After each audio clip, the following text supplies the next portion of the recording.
Welcome to Artist on Record, your ultimate intimate conversation with your favorite artists. And if you want to catch this episode right now unedited, join, become a member, and you can hang with us when we do these interviews live and speak to your favorite artist. In the hot seat from Trixter, Marcus Scott. In 1990, Trixter took us to the Billboard Hot 100 to number 65 with the hit song Give It To Me Good. The boys hailed from New Jersey with success, fame, and money. But what happened between Mark and the guys? Are they friends? Let's find out in this Part 1 episode.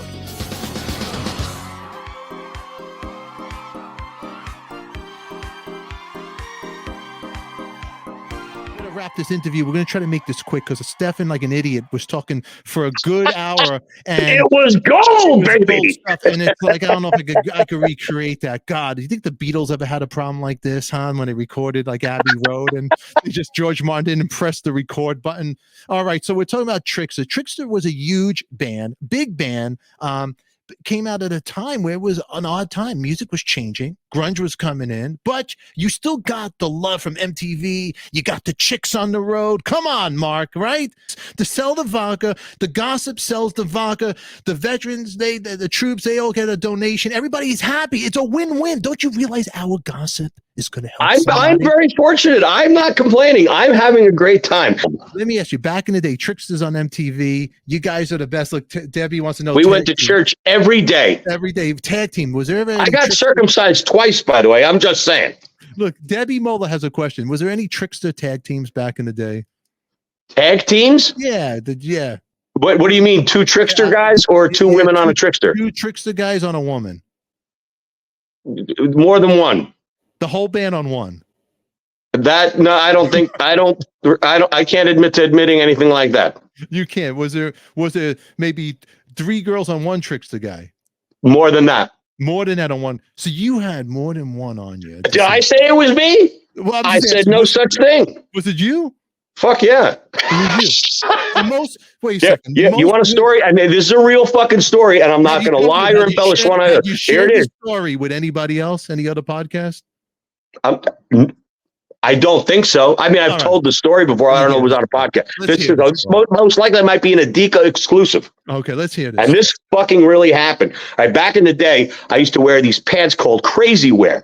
They were like kind of like MC Hammer pants, the big baggy kind of things. Yeah. Crazy wear, and they had like this particular pair was red with black leopard like print, so snakeskin leopard print kind of thing. And they were baggy, and the guys used to make funny if I were hanging out with chicks. If I got an erection, you could see it come through the pants, So there was this group of 6 girls, and they were friendly, and they noticed that my pants had a bulge.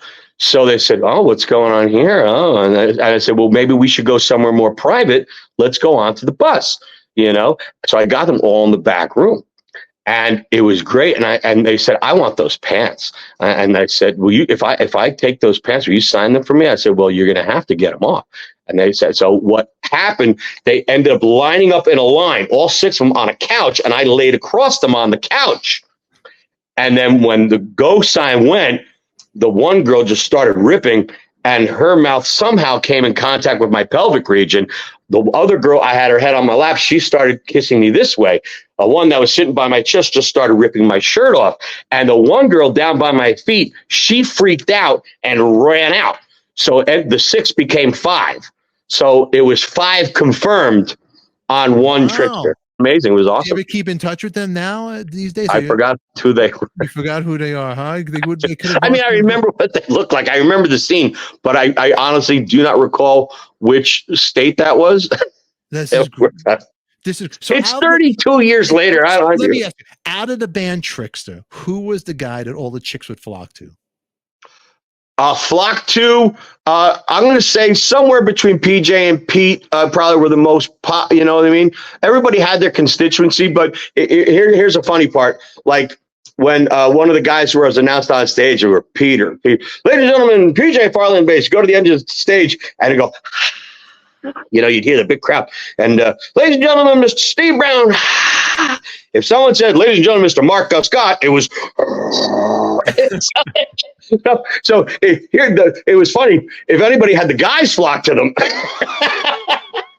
which was awkward. But it's kind of funny. Like we talked earlier about, Kiss had 4 individual personalities in the band. Yeah. That we saw those 4 individual personalities come out in the constituency of fan that gravitated towards each member. Yeah. You know what I mean? So it's kind of cool. But certainly, I think everybody has some kind of inside knowledge, whether it's learned or not, that certain types of individual flow towards the drummer. Wow. And which tend to produce the 6 minus 1 in the back of the bus kind of situation. So, well, here you're, basically what Trixter broke when you were in high school, right? Is that when it broke out? Were you? PJ was actually still in high school when I signed the recording contract. I was on my 21st birthday, May 1st, 1989. That's when we signed it. 21, baby. Oh yeah, I'm not complaining. And PJ was 4 years younger, so he was 17.